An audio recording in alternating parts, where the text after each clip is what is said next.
myself.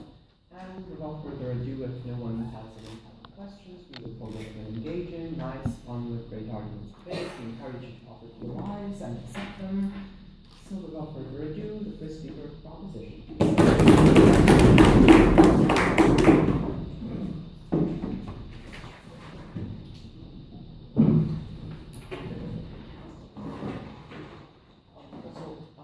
question. Would you like to be signaled time? Or I have the timer here. Is every other So. time? Okay. We'll have the debate keeper anyway. Okay.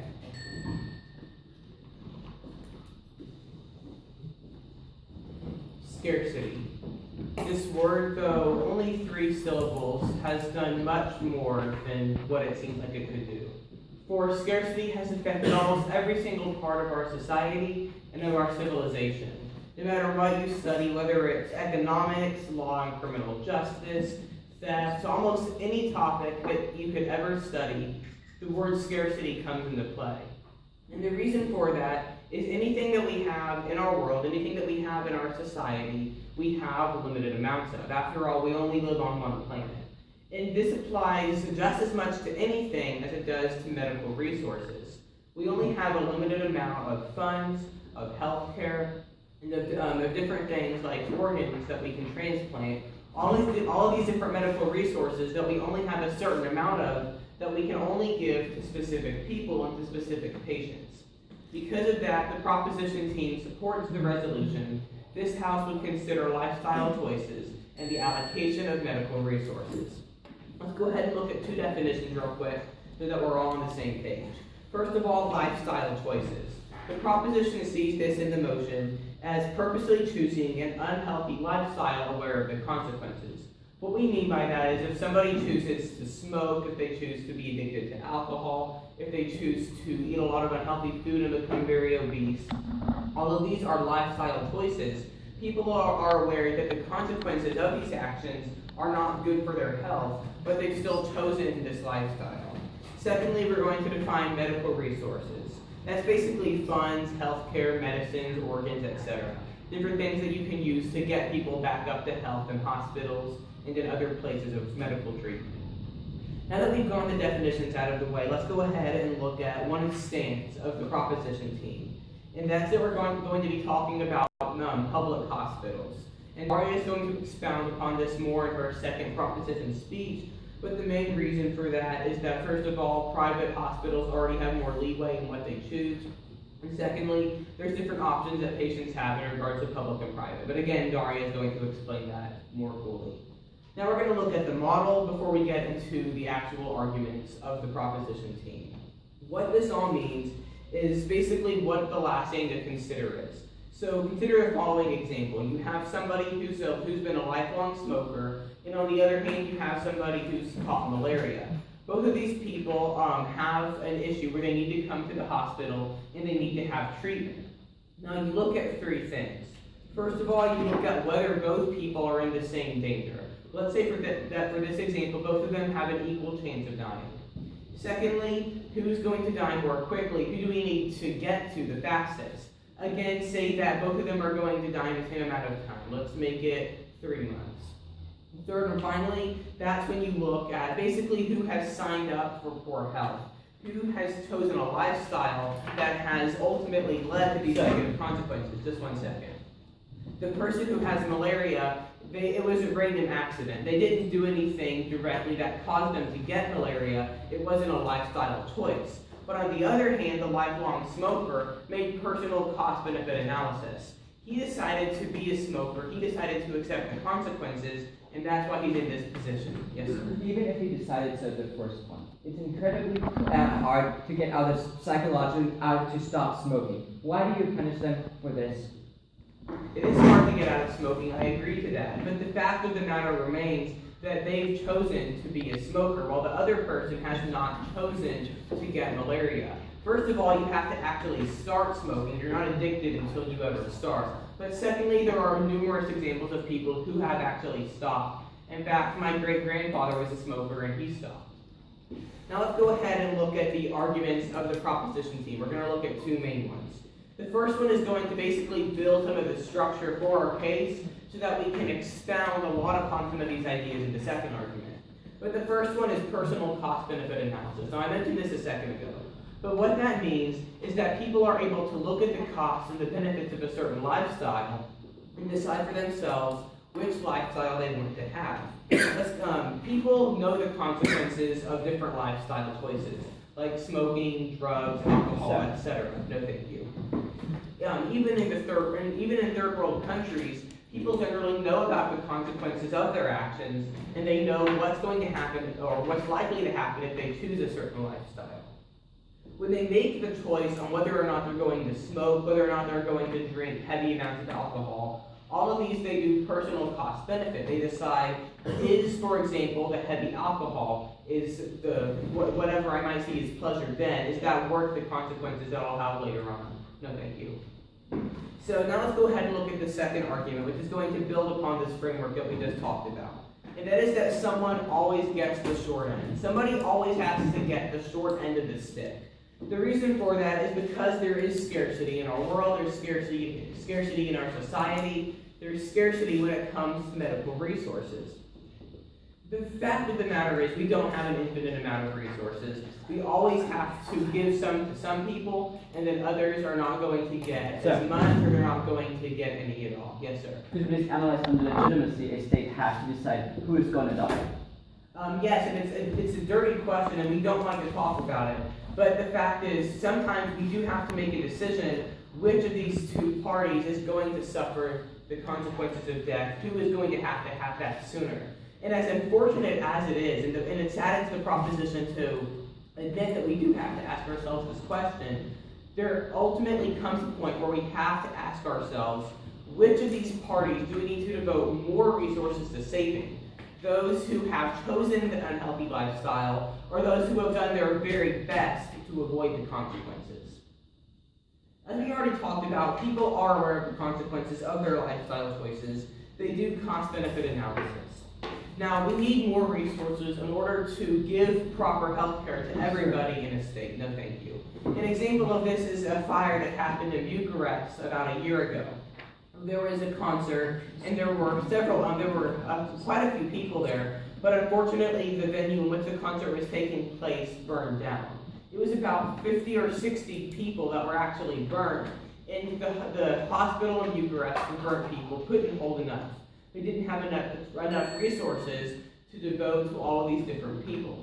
Now, we're not saying that this was a lifestyle choice, but it clearly makes the point that we do have limited resources, and we do have to consider that. And as we just talked about, well, it is sad that we have to pick certain people who we're going to devote more resources to. That is a choice that we must make in the modern world. Basically, the whole implication of this argument is who actually suffers the consequences. People who chose the consequences of their lifestyle choices, like drug addiction, or people who have done their very best to avoid these consequences, people who have chosen to live a healthy lifestyle and have tried to avoid all the negative consequences that come with that.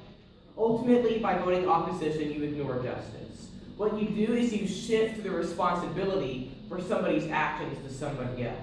If a specific person has been a lifelong smoker and they have lung cancer, what the opposition is telling you is that the person who's taking care of their lungs is not going to get treatment, even though they do need to have the treatment. The person who has chosen to smoke and who has chosen to have poor health is going to get the resources over the person who has tried their very best to avoid the negative implications. Thank you.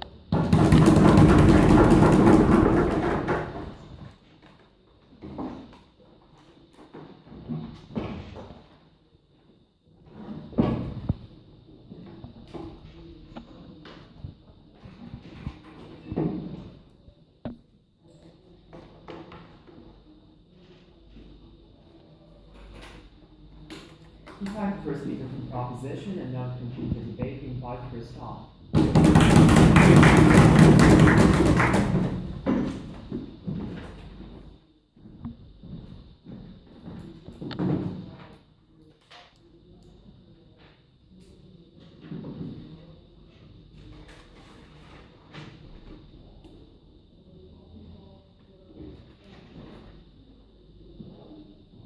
Scarcity doesn't mean that we need to harm the worst off in society.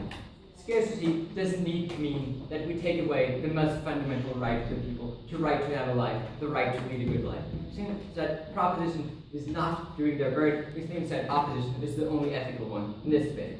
Before I come to rebuttals and constructive, what do we stand? We stand for, firstly, giving everybody an equal share of the pie. We think that if you can sign up for a kidney, we think that the ones who should come first should be considered first. Because they presumably at the point when they get the kidney, they've been suffering for much longer. Second, we still support information campaign, but for the good of the people, not for better allocation. Secondly, on our stance, note what the comparative is in this debate. We think that people who live unhealthy lifestyles often have a very high risk of dying. That is to say that they're incredibly vulnerable and they need this help incredibly much. Secondly, on medication. So they already concede that in many cases medication is a zero-sum game. That is to say that who we give the kidney to is either this guy dies or that guy. Secondly, we have to say that in many cases there's also a binary choice. For example, whether we pay for expensive treatment for cancer and stuff like that, or whether we don't do that. Thirdly, we think on the medical consideration, note that their side of the house actively harms the people who it actively doesn't give the organs to. And their side of the house, there's an active decision to not give the organs to. Our case is going to be three things. First, why it's wrong for the state to make this decision. Secondly, why it's unjust unequal. That's going to become all in my speech. And thirdly, Florence is going to tell you why it's unjust to punish people for a lifestyle that's actively promoted by society and the state. First, some small points of rebuttal. Firstly, they were on their model, they were incredibly unclear what a lifestyle choices is. There's many different lifestyle choices. For example, the guy who got malaria might have gone to Brazil, which is also a lifestyle choice because it's incredibly likely that you'll get malaria there. Note that moreover, the model is incredibly impractical because you have to check on everything that happened before you're operating on anybody that is actively harmful for the people. The second point they had was the personal cost-benefit analysis. They said people choose to be smokers. Firstly, I'm going to tell you why they don't choose to be that, why it's peer pressure and stuff like that leads them to that.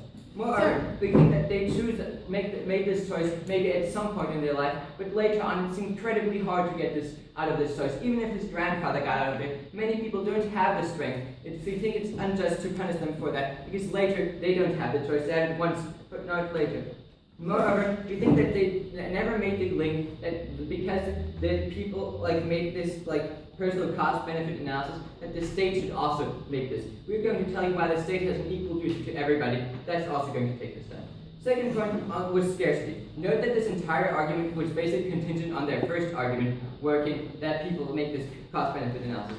Moreover, we think that actually they narrowed their case in this argument to a very small amount of examples where there's exactly the same time. Usually that just isn't the case. Moreover, also, we think that actually we get less scarcity on our side. Why? Because we think that religious people or altruistic people are more likely to do they actually know that gets to the people who need it the most. And those are, as I've already explained to you, the people who made these choices. Okay, my argumentation. First, duty of state. Firstly, I'm going to explain why we have a state that's going to follow who the state has a duty for. Two reasons why we have a state. I think people come together from a state through their labor, through their hard work, through their taxes. I think that perhaps some people work harder, some people work a bit less. But we say that still they all do their best and they all work hard. We think that this is why we give everybody equal treatment. We give everybody the same education, we give everybody the same legal protection in court. I think those people might have worked just as hard. Just because you're a smoker doesn't mean you worked hard and in life and stuff. And we think that those people thus deserve a fair share. Second justification for the state is the social contract. In a second, I think that the state exists because they're able to enforce the social contract. Because they're able to take away some rights from the citizens in order for some benefits. Given that they take the same rights away from everybody, we think that they have the same duty to every citizen to provide them with health care. Yes? In the context of which a state has so little medical resources, don't you think that their true duty would be to prioritize? No, I just told you why. They have to prioritize everybody and everybody gets equal consideration. You have to rebut those 2 points before you say that.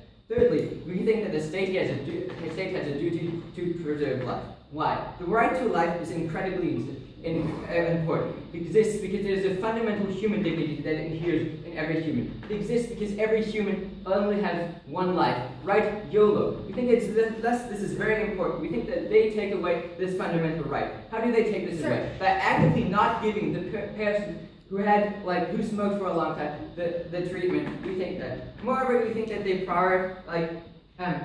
okay. Secondly, even if this doesn't harm their life, it doesn't put them in danger of death directly, like not getting a kidney. I think that life is only meaningful if you are able to live a good life. So even if this impedes you from being healthy, I think you're not able to live a good life. The state has a duty to provide good life to everybody. Fourthly, on this, we think that people can still be good citizens, even though they smoked, even though they drank alcohol. Can still be a loving father, can still work hard. We think these people work their butts off, but get no benefit. The state has a duty to provide to everybody equally. Okay, second argument now, on equality and injustice. Four sub-points on this. First, on lifestyle choices. Because they just presume it's a choice because it basically says an emotion. I'll tell you, no, just because it says an emotion, it's not always a choice.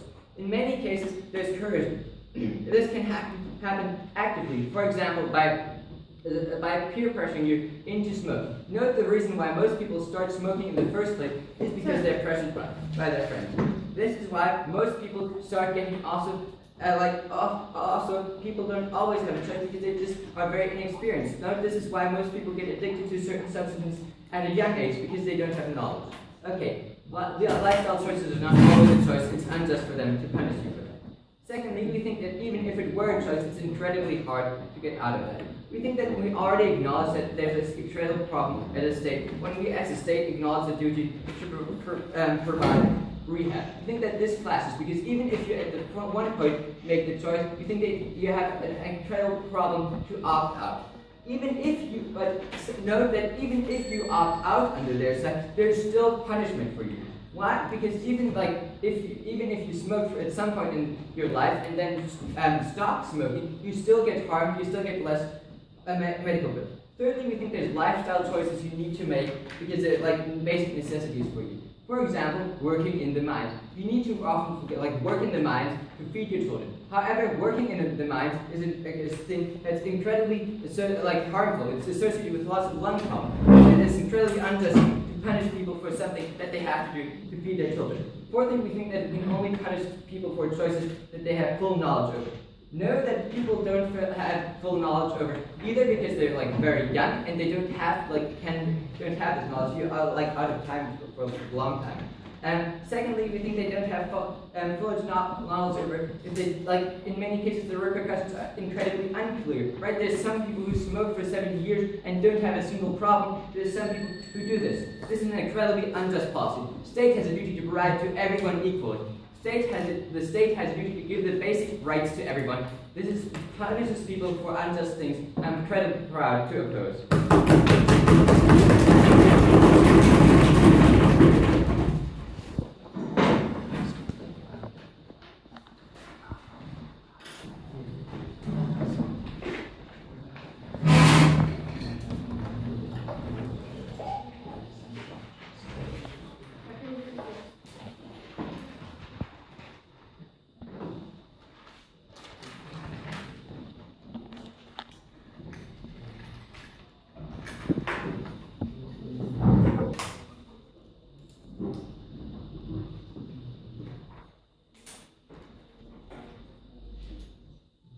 We thank the first speaker from the opposition, and now we continue the debate with the second speaker from government.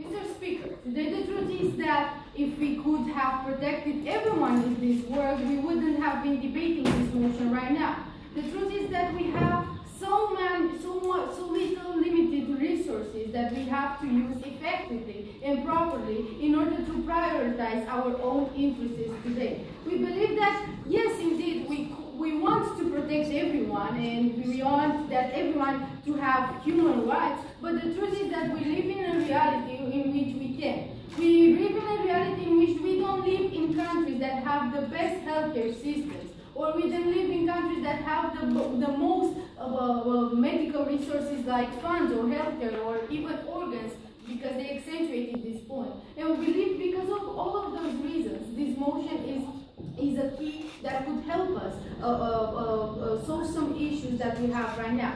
Today in my speech I'm going to do two things. I'm going to rebuttal points, and then I'm going to put a little bit of more emphasis on our own case.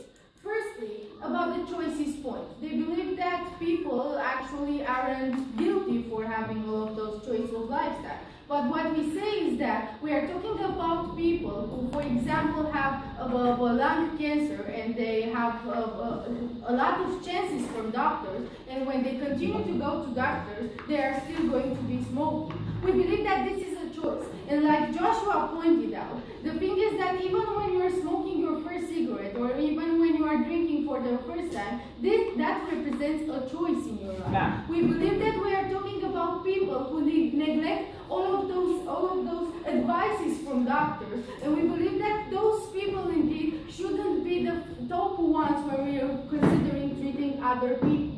And about the choices in like this, they say that people aren't actually guilty for making those lifestyle choices. But we believe that we are living in a world in which we see, like, in no matter what country you are, we see that there are a lot of campaigns. We see that there is awareness raised on all of those points. We see that you are taught since you are in school that it is bad to smoke, to drink, or not to exercise, or to eat that much candy. We believe that all of those things are actually taught from a young age. So we believe that we should not protect those people who are still continuously going to do all of those things. Yes. They don't want to protect a 14-year-old guy who is so immature that he can't deal with all this information and still start smoking. You won't punish him by not giving him like the new lung he needs. Actually, you have the choice of private hospitals, but when we are talking about public hospitals, we think that old guy should actually not be the first priority. Consider that there may be a kid with lung cancer that hasn't done anything for getting that disease. So we consider that this is your whole point. Again, another rebuttal point is about the duty of state. They said that we should protect everyone, and like I previously said, it would be great if we can do that. But right now, when we're talking about public hospitals, we see that we actually cannot deliver all of those resources to everyone, and we consider that we see that people actually make disruptive choices in their lives. Yeah. We consider that in a second. We consider that we should actually prioritize people who had the cost-benefit analysis before. Yes. Should an unemployed person not get a new kidney because there's less to society? Yeah, but unemployment is not a lifestyle choice. Like we previously said, lifestyle choices are connected to things that actually lead to diseases. That's why you would probably want to get into a hospital to get treated, not to get a job.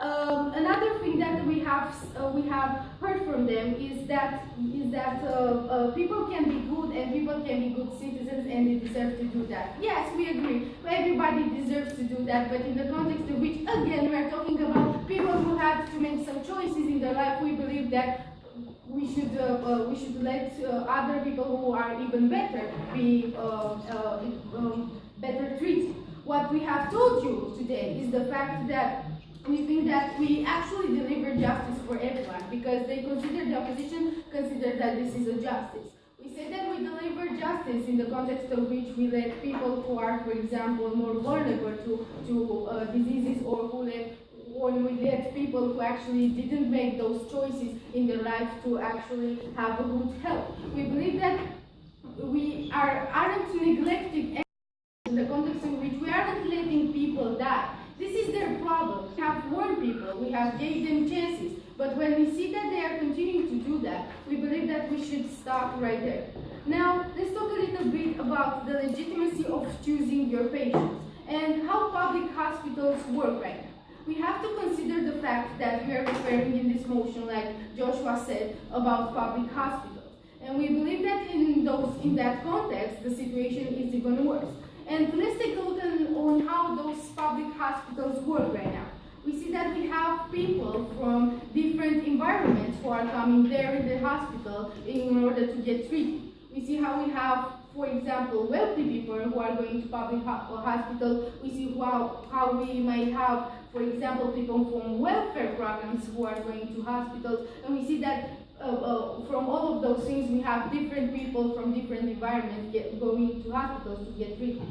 And we see that, unfortunately, we cannot afford to treat everyone in the same manner.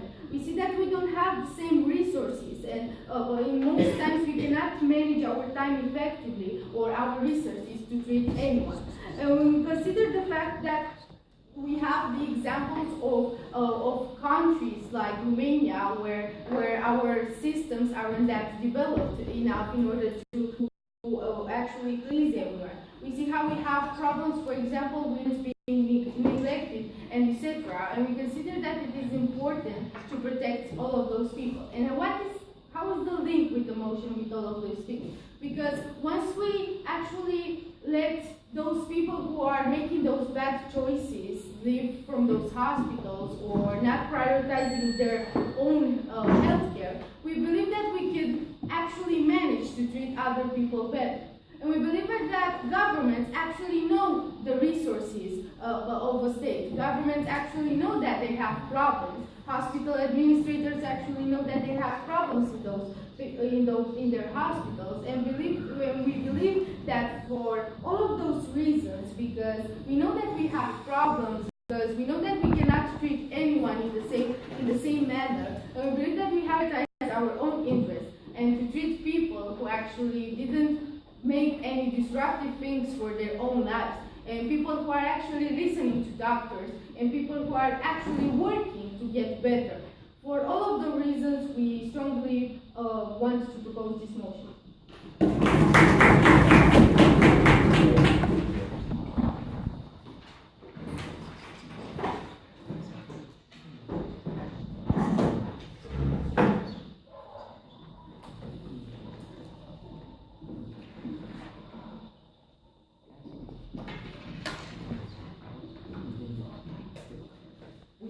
Some speaker for the opposition, and now we'd like to call to this county from opposition.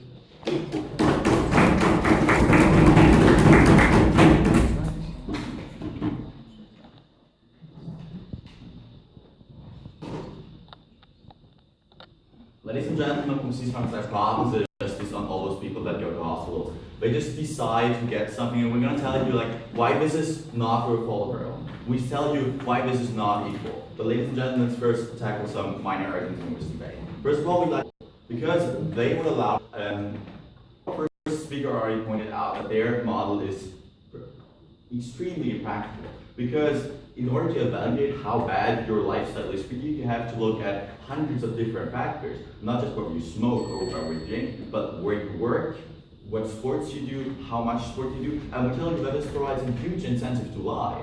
Because we reward people that just enter wrong things on their hospital admission form because we simply cannot check this. So we provide very incentive to lie and make it practically mandatory.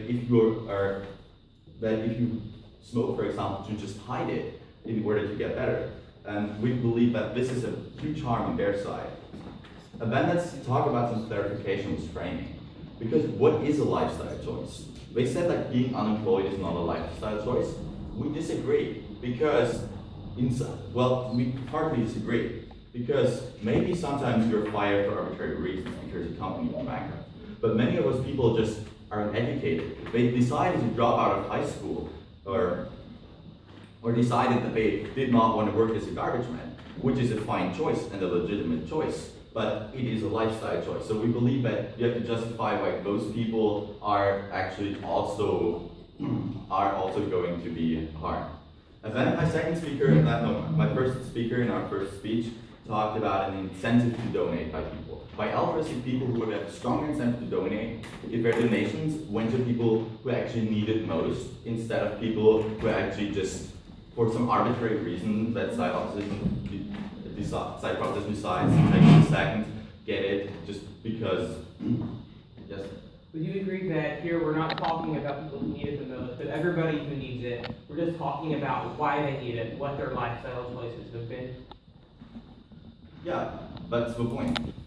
If you say They are needing it because they're dying. Like, that's a fundamental reason why they need it. And we believe that the reason you're dying is actually not something that just systemically takes away your right to live. And this is where I'm going to come to the second layer of rebuttal I have, and which we think should be the focus of this debate, because you're actually trying to kill someone and you need a philosophical and moral, ethical justification for that, for which we have seen very little mechanism. Because you stand up and like say 3 syllables about scarcity, no thank you, and say like somebody has to die. But what actually makes you the person that is in a legitimate position to decide who dies? Like, you can give us hundreds of reasons why those people don't deserve it, and we are going to contest all of them. But ladies and gentlemen, still, that doesn't make put you in a legitimate position to die, because why do you get to play God with those people, ladies and gentlemen? No, thank you. And then, let's talk about equality. I've talked about a minor thing about equality to poor people before. But ladies and gentlemen, why the state has a duty to heal people in general is because of the social contract, a concept that has also not been sufficiently tackled by our second speaker. We have a social contract. We give up certain rights, freedoms, we pay taxes, we join the military after you get to high school, and therefore we get something back from the state. We get roads, we get all second, we get education, and we get medical treatment. And ladies and gentlemen, why is it so true that you have not fulfilled your social contract, where the state has no duty to you if you still pay your taxes and be a good citizen? Yes, please. I agree with that. We need to protect every citizen, but we're not talking about every citizen. We're talking about people with liver cancer, and the next day they're going in a coma of alcoholism. Yes. And why do you think that this person who's dying has contributed less to society? There's no systemic reason for somebody who, like, for example, smokes to not be a good father, for example. And this is what the social contract does. If you pay taxes, then you get treatment. That is why you pay taxes. If you weren't get treatment, like, you would have to, for example, get a tax exemption for that, which you don't. And ladies and gentlemen, we believe that you're in fact double punishing those people, because we already have a system of punishment in place for the people that smoke. Like, the state makes huge amounts of money by, first of all, the tax, and like there's almost 50% of tobacco tax on tobacco. The state already punishes the people that smoke by taking away money, which then can later go into the treatment of those persons. Ladies and gentlemen, why is it legitimate to have them pay twice for the same thing, like, that just you consider a crime? So, ladies and gentlemen, to come to my substantive speech, like, why a life is imposed to you by society. Their assertion is like that I actively harm society by the choices I make. This is that I actually harm myself by the choices I make, and by harming myself, later harm society through having to give me medical treatment. And we see that the principle of punishment is like only if it's small. That I cause this harm to society, then I can be punished. For example, to start smoking. Because we believe that everyone who starts smoking doesn't like their first cigarette. The reason they continue to smoke is first of all because of the peer pressure. We've not seen a reason why this is actually still there unfolding. And there's a lot more layers here. We're also a victim of promotion. Tobacco companies have a huge incentive to promote tobacco companies, especially to the young and most vulnerable to our society. And we see we couldn't possibly blame you just for losing the fight against the corporate entity. And thirdly, you need some sort of lifestyle, and the state actively legitimizes smoking. So we believe that even if you were making a cost-benefit analysis, you would not see that you harm the society or yourself by thus harming society later, because the state actively draws a line between tobacco, alcohol, and other drugs. So if you, for some reason, are prone to taking drugs, which one are you going to take? And this is therefore a very legitimate decision. And the state doesn't just legitimize this. They also, in Germany, have a 7% value-added tax a year and that 19% legitimate attacks on bicycles. Ladies and gentlemen, this is active promotion of drug consumption, and we cannot believe that we punish those people in the state for this. Ladies and gentlemen, because you're punishing the wrong people for wrong reasons and have absolutely no justification for breaching the social contract, please stand for opposition.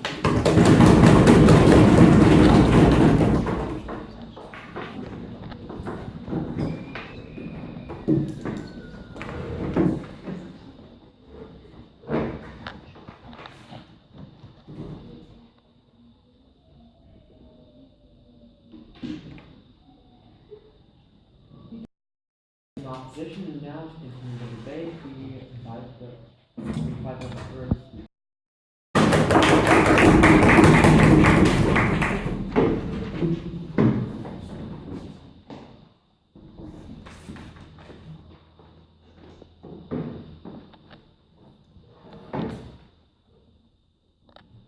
I was shocked by a sight I saw about a month ago driving down the road back home. And it was the sight of a man driving in his truck, probably going to work, and what he had was an oxygen tube beneath his nose, window rolled down. And yet, even though he was on oxygen, even though he couldn't breathe properly, he was still smoking a cigarette. And the question is that man, does he really, I mean, ultimately, yes, we want him to live. Ultimately, yes, we want him to be well. But the question is, if he gets lung cancer, and if someone who has never smoked a cigarette in their life, never done anything to harm their health, they've led a perfectly healthy lifestyle, they've done their best, if we only have one lung to give, or one set of lungs, I guess, which one should we give it to? The man who routinely ignores the warnings, routinely ignores the consequences, routinely ignores, I'm sure, doctors' advice, and continues to ruin his body, or the person who's done their best to remain healthy. And we believe that those who did their best to avoid their consequences should not have to bear them. Not at this time, thank you. Let's go over some clarification, then we'll go over Flo's arguments, and then I'll address the main clash of this debate. Now, the clarification that they wanted are specifics of the model. They were wondering, what is this all about? How much is it going to cost? How is it going to work? And the answer I have for the opposition team is it's not about the specifics. It's not about the mechanisms. It's not about whether or not this is a bill in Parliament, or who's going to sign this, or who's going to enforce it. This is about the principle behind the motion, and the principle behind the motion is who should bear the consequences of someone's actions. So should someone who knew full well the consequences and still chose to take their actions bear the consequences? Or someone who avoided unhealthy lifestyle choices not get a body part or a lung transplant that they deserve? The second thing is they were wondering what a lifestyle choice is, and I think they know what a lifestyle choice is because they've been debating it this whole round. Essentially, a lifestyle choice is what makes you healthy or unhealthy. Poverty is not a lifestyle choice, no matter what anyone may say. Getting a job is not a lifestyle choice because that's not your choice. Effectively, going to university may be a lifestyle choice, but ultimately that's not what this motion or debate round is about. Not this time. So ultimately, at the end of the day, we're not talking about whatever opposition wants to make this debate round about. They know what it's about. They've been debating what's it about. And ultimately, I'm going to address that here in a second after I get to Flo's specific arguments. The first argument that he brought up was donations, and that people won't donate if they know that the people first on the list don't get the medical treatment that they deserve. And I think this is just flat wrong. This is completely donating no matter what. It doesn't matter to me. Ultimately, the order in which people get their lungs didn't matter when I became an organ donor, but it matters for this debate round when we're talking about scarcity of resources. Not at this time thing. The second thing that he brought up is who decides who dies. Ultimately, who has the legitimacy, who can decide who to kill and who to save. And my response is this is not about who to kill and who to save. This debate round is not about who decides who dies. This debate round is who gets the lung first. Not at this time, thank you. Now, under that point, I'd like to have a few more responses, 6 specifically, under the main clash, and that is the duty of states. What is the duty of government? What is legitimacy? And this is something that Tim addressed in his first speech, and ultimately that Flo expounded upon in his last speech. And I have 6 responses. The first is arbiter of disputes. We're going back to the foundations of government here because this is exactly what the opposition is questioning. Now, I've been reading John Locke lately. Now, his second treatise of government is very lengthy, very long-winded, and frankly a little bit weird. But what he talks about in it is ultimately the foundation of many Western liberal democracies, and that is the government is not the people's benefactor. The government is not the people's parent, and the government is not the people's ultimate all-powerful ruler. The government is simply an arbiter of disputes. Yes? If the government is not the people's parent, why can't it decide who gets to live? Because these organs have been given to the government, they've been given to the government's care to distribute who best, essentially who best deserves them or who best doesn't deserve them. And ultimately, it's the people who have taken care of themselves and the people whose sickness happened to them by chance, that they deserve to die less. But again, we're not talking about life and death, we're simply talking about who gets it first. And ultimately, we believe that, as I said before. And so the second argument I have here is that, back to arbitrary disputes, I'm sorry. So arbitrary dispute is essentially saying, if there's a dispute between people, they shouldn't just go kill each other. And this is what he says in his book, literally. He's saying that if someone steals from someone, then that someone has the right to kill that someone, because he goes on and on and on. Again, but the point is that the government is simply, they're providing a justice system, so that if someone has a conflict with someone else, then they can go to the government to solve that conflict non-violently. This comes in response number 2, and that is give every man his due. The purpose of the justice system provided by the government is to give every man his due, what he deserves, based off of his choices, based off of the responsibility that he's taken upon himself. Socrates, the philosopher from long, long ago, he brought this up as well. This was his main argument in Plato's book, The Republic. It was the first On this pages point, sir. about justice. Thank you. Not this time. The third, and this brings to mind, what is the smoking man's due?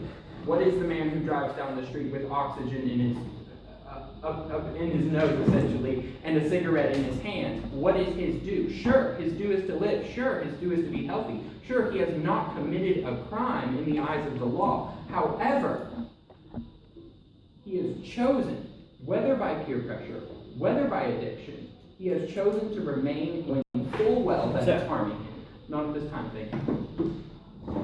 Which brings to mind the fourth question. What is the healthy man's due? The healthy man's due is, I'm not going to smoke, I'm not going to become a raging alcoholic, I'm not going to pollute my body in ways that I can prevent.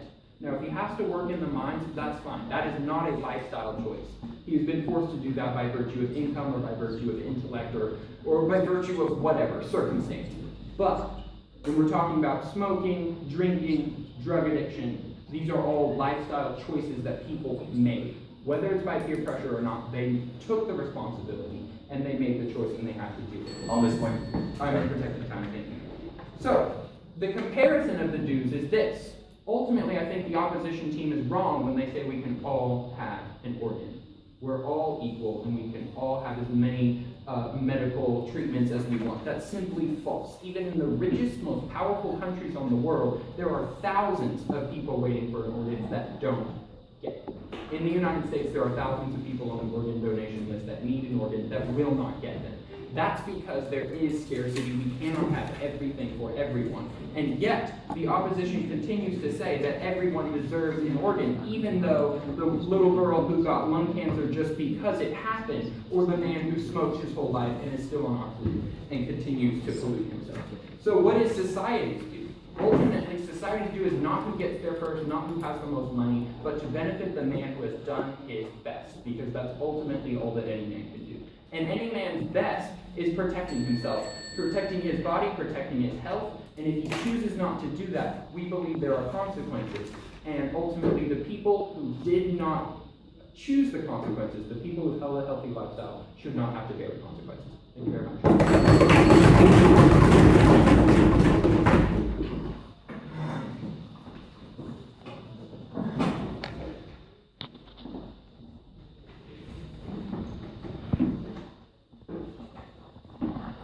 Heard speaker from the opposition, and now for the last constructive speech of the debate, we invite for Dr.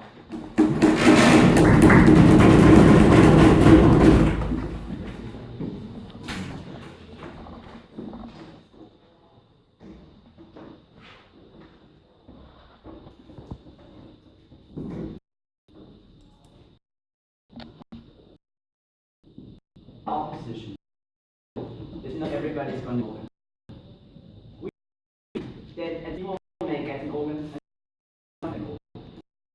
not burden something that is simply existing. However, we opposition without advantage to give us sophisticated on why as a representative of the people, every single citizen has a decide who's going to live. Because that's what choice comes down to, right?